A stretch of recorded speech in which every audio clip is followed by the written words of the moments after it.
This is a day I've been looking forward to for 2.5 years.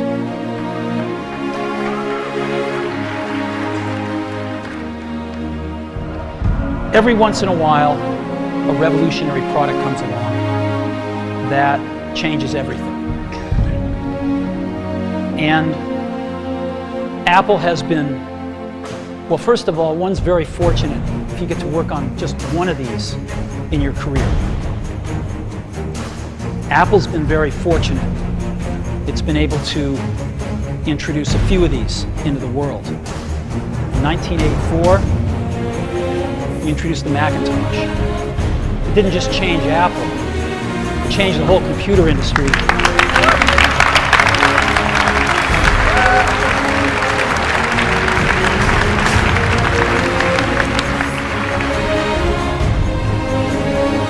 2001, we introduced the first iPod. And it didn't just change the way we all listen to music. It changed the entire music. Today, we're introducing 3 revolutionary products. The first one is a widescreen iPod with touch controls.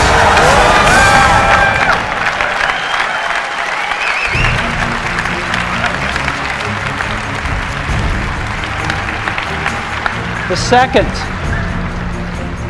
is a revolutionary mobile phone.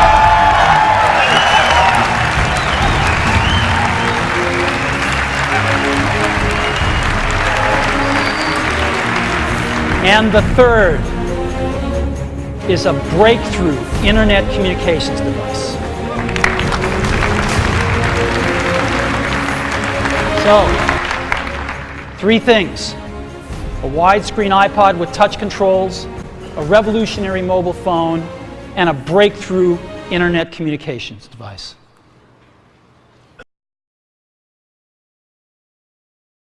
Steve Paul Jobs, né le 24 octobre 1955 et mort le 5 octobre 2011, fut plus connu en tant que cofondateur d'Apple avec Steve Wozniak, son camarade d'université.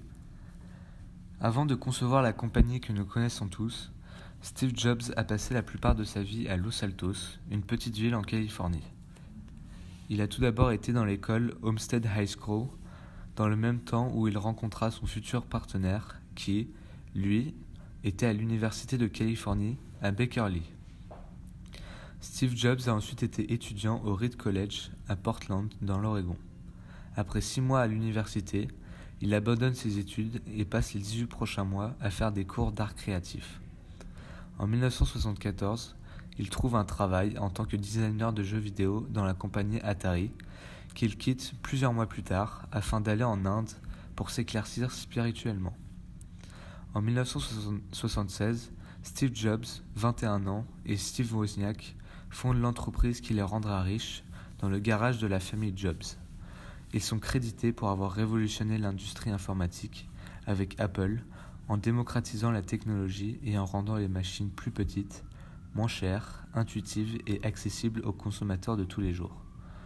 Wozniak a conçu une série d'ordinateurs personnels et, avec Jobs en charge du marketing, Apple a initialement commercialisé les ordinateurs pour 666,66 $ chacun. L'Apple One a rapporté à la société 774 000 $. 3 ans après la sortie du deuxième modèle d'Apple, l'Apple II, les ventes de la société ont augmenté de 700% à 139 millions $. En 1980, Apple Computers est devenue une société cotée en bourse avec une valeur de marché de 1,2 milliard $ à la fin de son premier jour de négociation. Jobs se tourna vers l'expert en marketing John Sculley de Pepsi-Cola pour prendre le rôle de PDG d'Apple. En 1985, Steve Jobs est renvoyé de la société et va ensuite fonder Next Incorporation. Il retournera à son poste chez Apple en 1997 et va inventer de nouvelles choses telles que l'iMac ou l'iPod. Il mourra en 2011 suite à un cancer du pancréas. Plusieurs réalisateurs comme Joshua Michael Stern ou Danny Boyle ont adapté la vie passionnante de Steve Jobs au cinéma avec respectivement les films Jobs, sorti en 2013, et Steve Jobs, sorti en 2015.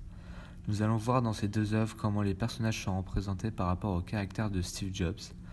Nous allons nous intéresser à 3 thèmes que les films respectent plus ou moins. Le thème de la famille, des relations au sein de l'entreprise, de l'innovation, et enfin nous allons discuter des différences qu'il peut y avoir entre les deux films. Les deux films hollywoodiens racontent, certes, l'histoire de la même personne, cependant, nous pouvons voir de multiples différences de contexte et de temps. Dans le film de 2015, le réalisateur a décidé de faire des sautes de temps entre 3 moments très importants de la vie de Steve Jobs. Ces 3 moments sont liés à la commercialisation de nouveaux produits Apple, l'Apple Macintosh en 1984, le Next Computer en 1988 et le iMac en 1998. Le premier film, quant à lui, montre le passé et l'évolution de Steve Jobs et nous montre comment il a fondé la société. Le film dure du moment où il est à l'université jusqu'à l'introduction du tout nouvel iPod en 2001. Dans le thème de la famille, la première différence que nous voyons entre les deux films est le fait qu'il y a la présence de la fille de Jobs dans le film de 2015, alors que dans celui de 2013, elle n'y est même pas mentionnée.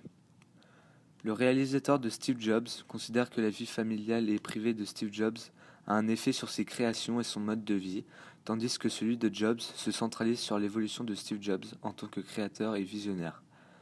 Michael Fassbender incarne un Steve Jobs qui a du mal à jongler entre une relation saine avec sa fille et ses proches et la progression d'Apple.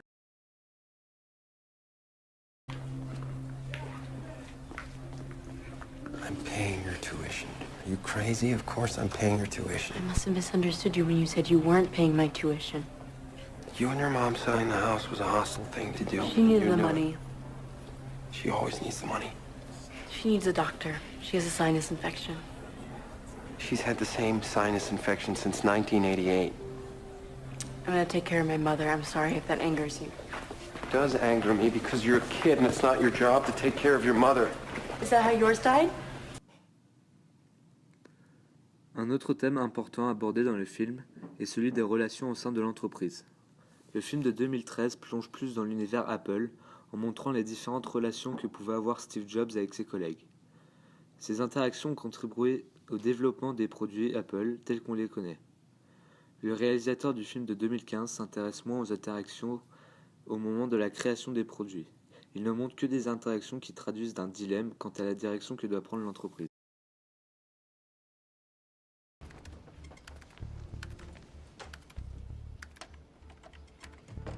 So this is the Macintosh team. Jesus. Nope, it's just Steve. It's really good to see you, Steve. Bill Act. It's good to see they got A players over here. Hey, get up.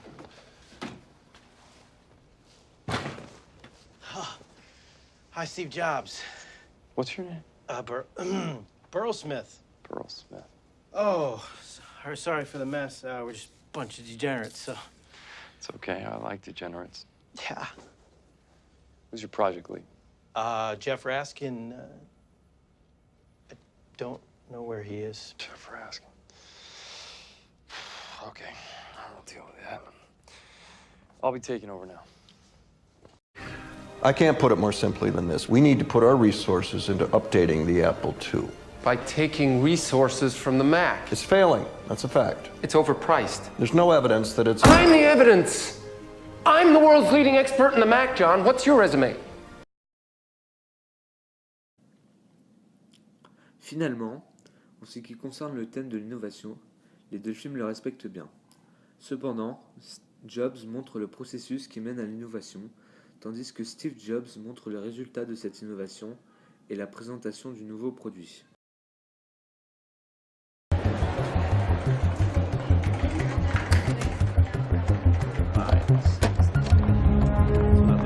We're there? I need more time. We can't have it. 20 minutes. It's 8:58. We can start late. Hear me, we're a computer company. We can't start late. Then I have another idea. What? It's deceptive and borderline unethical. I'm listening. It'll run on the 512. You tested it? Yeah. Wait. You're gonna demo a 128 computer on a 512? Nobody's gonna know. And you think that's borderline unethical? Name my other choices, please. Please. You have to tell me why it's so important for it to say hello. Hollywood, they made computers scary things. See how this reminds you of a friendly face? That the disk slot is a goofy grin? It's warm, and it's playful, and it needs to say hello. It needs to say hello because it can.